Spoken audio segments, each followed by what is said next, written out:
Tape's got a relatively poor reputation as an enterprise-level storage medium. Why is that?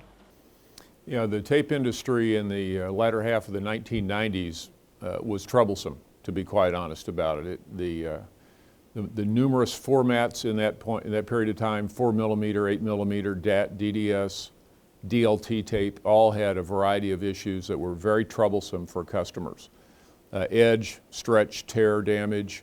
The servo track was written on the edge of the cartridge. If you dropped it, the servo could be damaged. You couldn't read the tape anymore. And these things got people very disappointed with non-mainframe tape technologies. And that turned I remember all that at an individual business level. You know how that got there, and that was what the bad image came from, was the difficult issues people had in handling all that tape. So going into the year 2000, which is when things began to change, the tape industry had suffered a pretty big blow, and disk was doing really well, and people said, I'm going to use disk instead of tape as my backup and our archive target as a result of that. I think I'd add to that, Chris, you and I have worked in the discovery or the disclosure market for the last 20 or so years, and outside of the core technology issues, the disparity of backup formats, the use of helical scan media, the use of iron oxide and chrome dioxide that's no longer there, they all made restoration of data from tape cumbersome.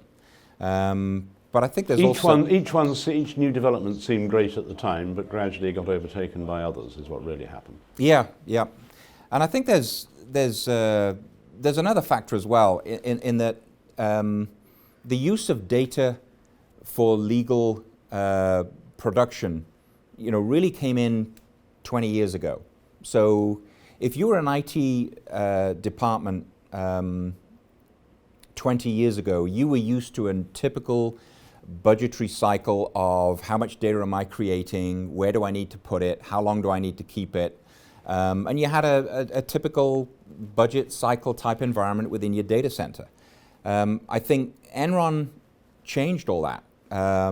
It ushered in a shift from that normal cycle of how do you finance and how fast can you get data to a much more reactive-based, time-sensitive, produced environment where budgets were not easy to follow, they were not easy to implement, and consequently they pushed up the cost and the cost of restoration of data, the variation of requirements for that data, and as a result, that gave tape backups a problematic reputation. And then you throw further into that the use of tape in discovery, it's rarely the first port of call. The first port of call might typically be a forensic collection or analysis of a network or a server environment, and when data does not cover the investigation from those fairly readily available data sources, you go back to tape. And when you go back to tape, you are a litigant that is interviewing or that is faced with the typical box of tapes that it has 20 different types of tape, 20 different types of backup software, and IT administrators that have probably left the company 10 years ago, and as a result of that, it gets a poor reputation because it's been complex to get data because of it, and it's not all too fair. It's really a lack of knowledge as to how to go and ask and what you can achieve and what you should expect and what resources you may have to go and get that data that has given it or has added to that bad reputation. We also had the Zubilake case, of course, from which everybody drew the wrong message, I think, that they must keep everything.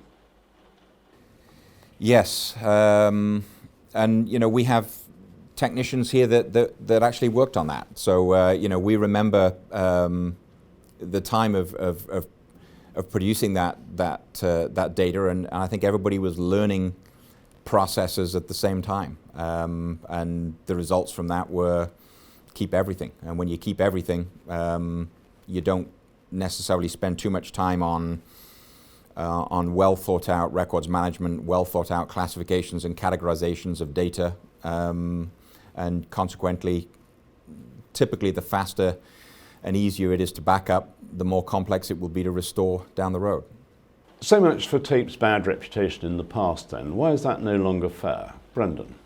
It's standardized. We've got a real tape technology guru here, so I'm going to pass this to Fred in a second. But it's standardized. There was 4mm, 8mm, quarter-inch cartridge, mainframe tape types, 3 or 4 different mainframe tape types, multiple different AS400 and Windows or distributed-based tape technologies.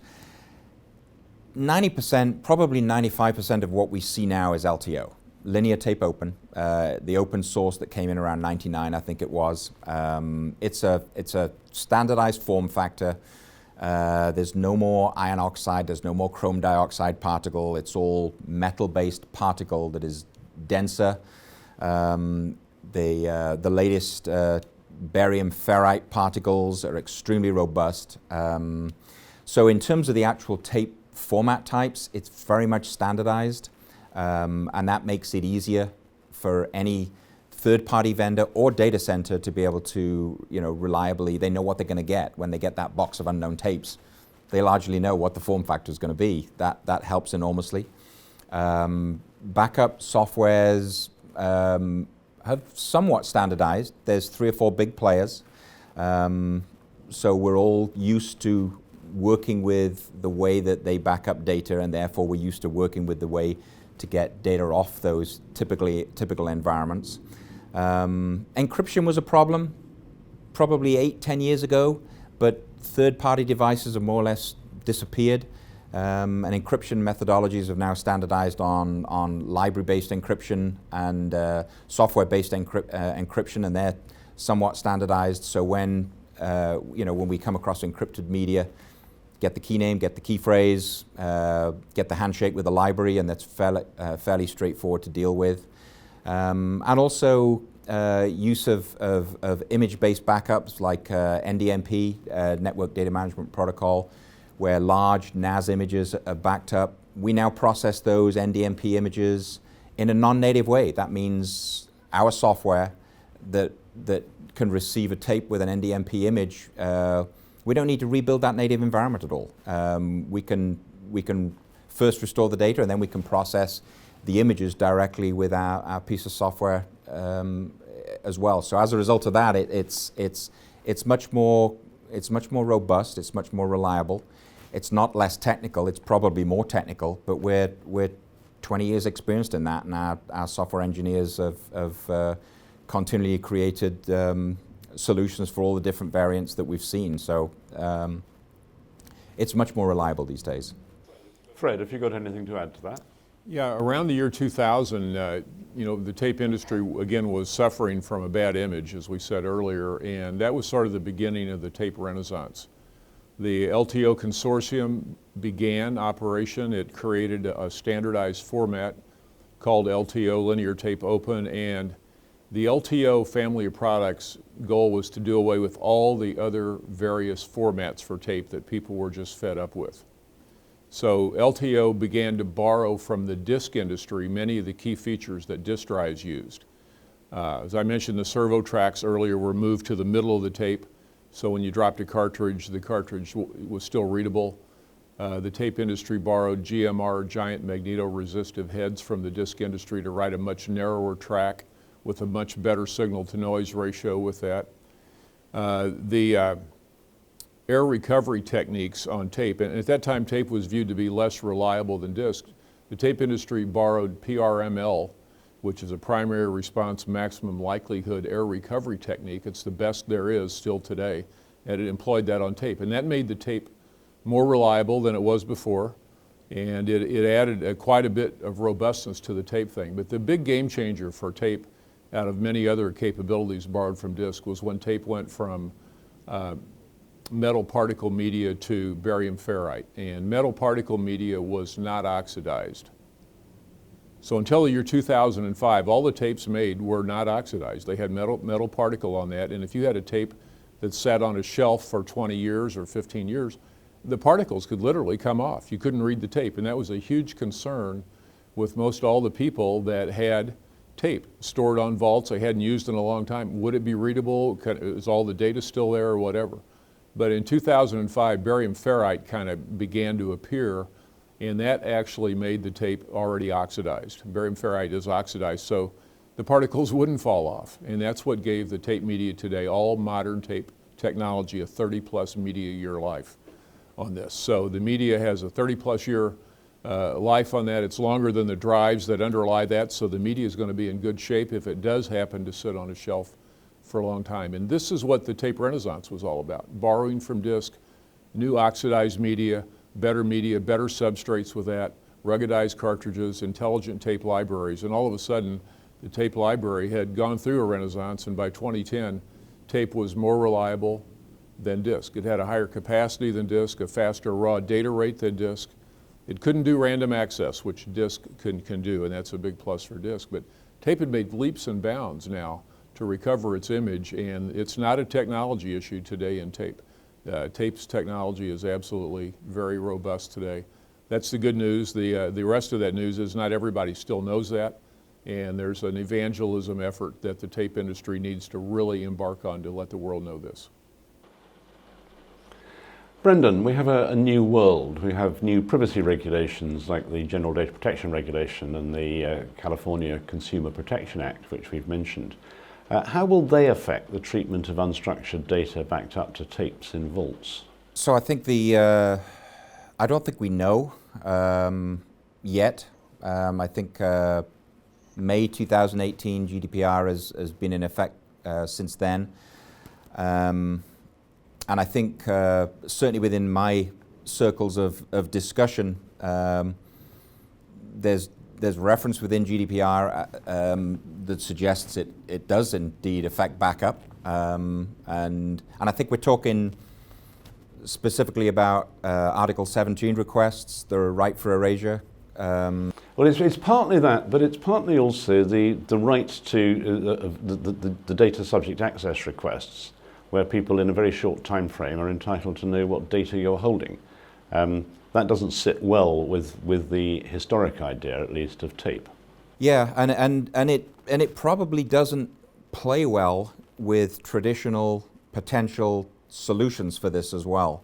But it does look, in the reading of those articles, that it's covered. It covers backups, and therefore, if it covers backups, it covers unstructured data. Yeah, on tape, and of course there's a ton of data out there. I think it kind of plays with, for us, we like it because anytime you have to go and find out what's on a backup tape, then of course that's our technology that can be used. So from our perspective, it's we welcome it. I don't know how sharp the regulators' teeth are going to be on this. I think time will tell. I haven't heard of any massive great sanctions against companies that have had to tackle and not been able to tackle data that's on backup that are subject to those provisions. I think, if I just interrupt you there, I don't think the problem for the organizations is simply how quickly can I react to this request.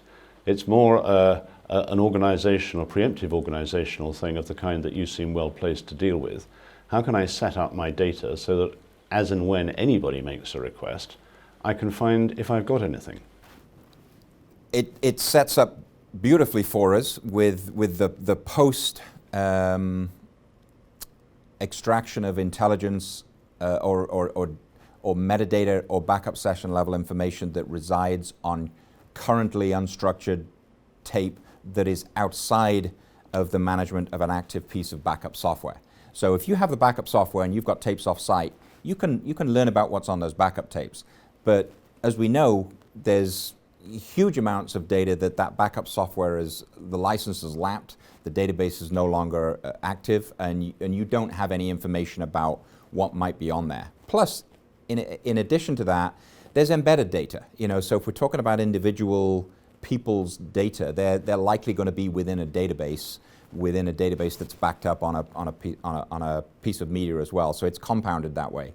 I do think it plays in with recent changes as well. In terms of a corporation's strategy, I think it plays in well with the last round of changes that were made to the federal rules, the FRCP, as it relates to Rule 37E, which it softened from my perspective. It reads now that inadvertent spoliation is not going to be looked at as aggressively by the courts should there be good intent, should there be policies in place and good intent and fair effort to actually remediate data. So I think that means that companies should be more inclined, should be less fearful of tackling and purging these large unstructured data archives.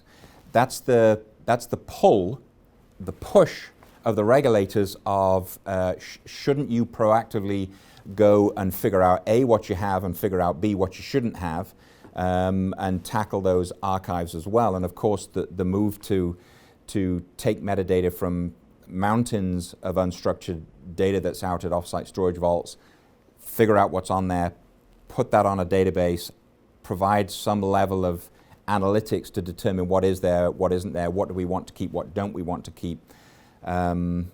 We have the tools. We have the services. Those problems can be solved. And I've also read recently online that it's impossible to delete data that is within a backup, particularly within a database. And while I would agree with that, that's not the only means to solve this problem. Our approach to solving this problem and purging these environments and learning about what's on there is gaining intelligence about that unstructured data while migrating it. So we're not landing anything. Therefore, we're not landing anything. We don't need to delete anything. We're moving stuff and we're discussing it and agreeing up front while we're moving it. This is what you've got. What do you want to pick up during that move, and what do you want to leave behind during that move? So, we're quite bullish about where this might take us because it solves so many problems in one go. It compacts the environments, it shrinks, it dramatically reduces the amount of tapes that you have to keep in offsite storage. It gives you a level of intelligence. It allows you to drop stuff off that you don't want while you're migrating it, and then it allows you, and ultimately if you want to go to the cloud, then you've got good data go to the cloud. You're not going to dump 90% of junk to the cloud not knowing it's junk just because it's a physical volume. You've actually made good, you've actually implemented a good process that means you're not going to overpay for storage wherever you want to leave it, whether or not you want to leave it on tape or whether or not you want to put it on the cloud afterwards. There's a good process.